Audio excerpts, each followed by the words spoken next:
Hello, it's been a while. This is video 11 out of 40. I feel like I'm gonna change the title from Lent to Advent after Easter because, if I'm lucky, I'll finish 40 videos by Christmas. Anyway, that's fine. Just push on when I can.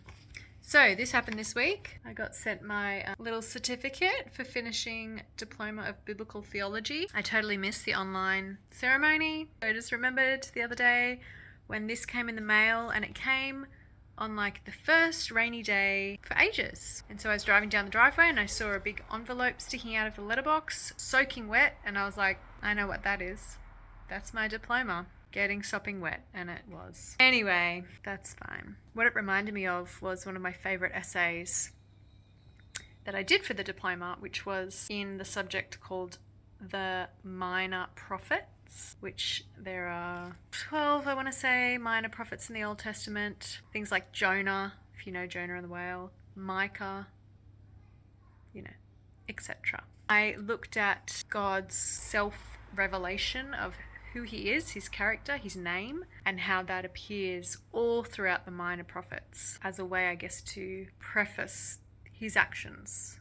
Let me read Exodus 34 verse 6 first, and then I will talk about it. God is talking to Moses. Moses has just had to recreate the Ten Commandments. The first one's Baruch. So God passed in front of Moses, proclaiming his name. What is his name going to be? The Lord, the compassionate and gracious God, slow to anger, abounding in love and faithfulness, maintaining love to thousands, and forgiving wickedness, rebellion, and sin. Yet he does not leave the guilty unpunished. So it's an amazing self-declaration of God. If we want to know what's God like, this is what God tells us he is like. His primary characteristic is compassionate, which is such an unused characteristic, I think.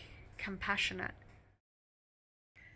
Google says compassion is concern for the suffering or misfortune of others. So it really is about noticing the suffering of others and, well, hopefully doing something about it. So that is God, his primary characteristic, concern for the suffering. I mean, the lie that Adam and Eve believe in the Garden of Eden right at the beginning is God doesn't really know what's best for you. God doesn't really love you. Did he really say that?